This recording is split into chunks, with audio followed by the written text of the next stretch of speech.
Hello friends, welcome to pebbles. நான் இன்றைக்கி செய்ய போகிறது அவல் வடை, அதாவது போகா வடைன்னு நம்ம சொல்லுவோம். இது கூட நம்ம கடலை மாவு இல்லைனா கடலை பருப்பு அதை ஊற வச்சு அரைச்சிக்கலாம். நான் இன்றைக்கி ஊற வச்சு அரைக்கிறதுக்கு பதிலாக கடலை மாவு நான் ஆட் பண்ணி செய்ய போகிறேன். இது கூட கொஞ்சம் மசாலா, வெங்காயம், பச்சை மிளகாய், கொத்தமல்லி தலை ஆட் பண்ணி செய்ய போகிறோம். இதுக்கு சைடிஷ் என்னென்னா கொத்தமல்லி சட்னி. ரொம்ப சிம்பிள்.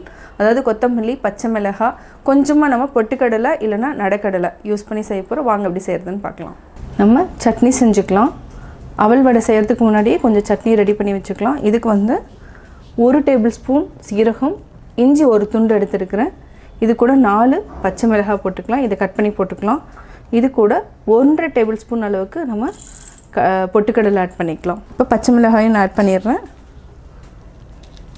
கொத்தமல்லி தலை 1 கைப்பிடி, தேவையான அளவு உப்பு ஆட் பண்ணிக்கலாம். இதுக்கு நம்ம 3 டேபிள் ஸ்பூன் அளவுக்கு தயிர் ஆட் பண்ணிக்கலாம். தயிர் போட்டிங்கன்னா ரொம்ப நாள் வச்சுருக்க முடியாது. நம்ம 1 நாள் 2 நாள் அளவுக்கு நம்ம ஃப்ரிட்ஜில் வச்சுக்கலாம். ரொம்ப நாள் வச்சிங்கன்னா கருப்பாயிடும். இதை நம்ம அப்படியே அரைச்சி தனியாக எடுத்து வச்சுக்கலாம். தேவையான பொருட்கள், நான் அவல் 1 கப் எடுத்துருக்கிறேன். இதை நல்லா வாஷ் பண்ணிவிட்டு இது ஒரு 30 மினிட்ஸ் அளவுக்கு சோக் பண்ணியிருக்கிறோம். அதனால் தண்ணி ஃபுல்லாக எடுத்துகிட்டு இப்போ பார்த்திங்கன்னா ட்ரையாக இருக்கும். எப்போவுமே அவல் ஊற வச்சுன்னா அதுக்கப்புறம் ட்ரை ஆயிரும். இது கூட நம்ம 1/2 கப் அளவுக்கு கடலை மாவு எடுத்துக்கலாம். 1 பெரிய வெங்காயம் பொடியாக நறுக்கியிருக்கிறேன். இது கூட அஜ்வைன்னா ஓமம் எடுத்துக்கலாம். 1/2 டீஸ்பூன் அளவுக்கு எடுத்துக்கலாம். 1 கைப்பிடி கொத்தமல்லி, 3 பச்சை மிளகாய் பொடியாக நறுக்கியிருக்கிறேன். இதுக்கு மசாலா மஞ்சள் தூள், மிளகாய் தூள், இது 2 மட்டும் இருந்தாலே போதும். இப்போ எப்படி செய்கிறதுன்னு பார்க்கலாம். ஒரு பவுலில் ஊற வச்ச அவல் எடுத்துக்கலாம். இது நல்லா மசிச்சுக்கலாம். இது நல்லா ஊறி இருக்கிறதுனால நல்லா மசிக்க முடியும். இப்போ பார்த்திங்கன்னா நம்ம கடலை மாவு, அதாவது அரிசி மாவுலாம் இப்போ செய்கிறப்ப எப்படி இருக்குமோ அந்த மாதிரி இதுக்கு எந்த அவல் வேணாலும் எடுத்துக்கலாம். அதாவது மீடியம் லெவல் அவல், ஏதாவது கெட்டி அவல் எது வேணாலும் எடுத்துக்கலாம். ஊற வைக்கிறத மட்டும் ஒரு 20 மினிட்ஸ் அளவுக்கு ஊற வச்சுக்கோங்க. இப்போ நல்லா பிசைஞ்சு ரெடி ஆகிடுச்சு. கடலை மாவை ஆட் பண்ணிக்கலாம். கூடவே உப்பு தேவையான அளவு ஆட் பண்ணிக்கலாம்.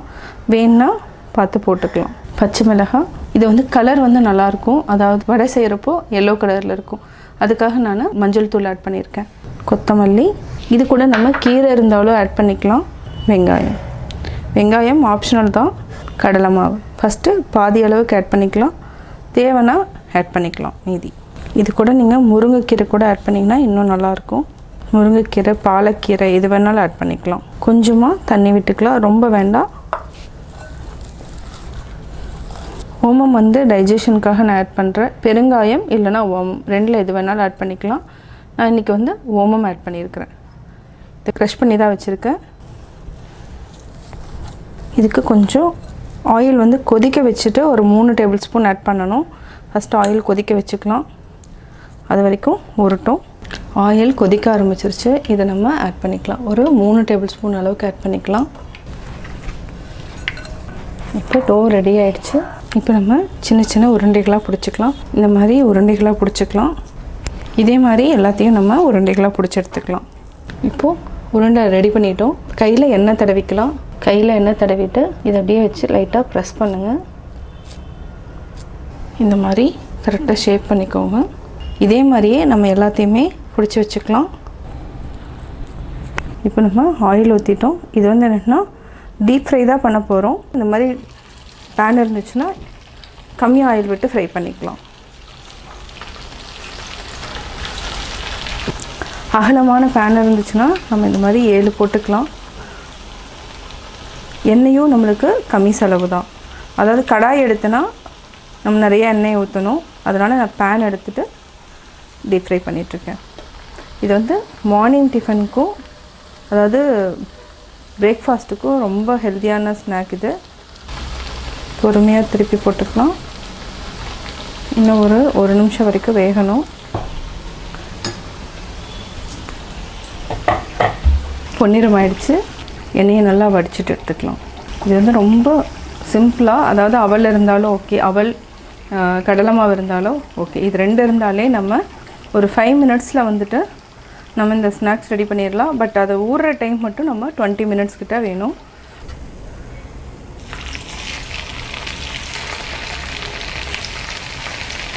சிம்மில் வச்சுட்டு வேக வச்சுக்கலாம்.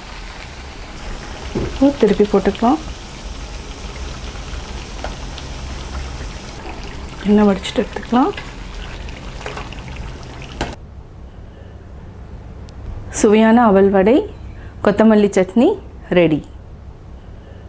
நான் அவல் வடை எப்படி செஞ்சேங்கிறத பார்த்தீங்க. கட்டாயம் உங்களுக்கு இந்த வீடியோ பிடிச்சிருக்கும். இந்த வீடியோ பிடிச்சதுன்னா லைக் பண்ணுங்கள், ஷேர் பண்ணுங்கள், கமெண்ட் பண்ணுங்கள்.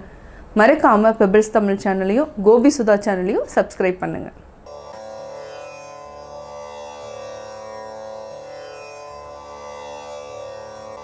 நெடுங்கடலும் தன் நீர்மை குன்றும் தடிந்தெழிலி தான் நல்காதாகிவிடின்.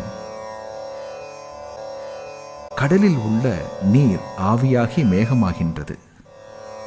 அந்த மேகம் மழை தராவிட்டால் மிக பெரிய கடலும் வளம் குன்றி போகும்.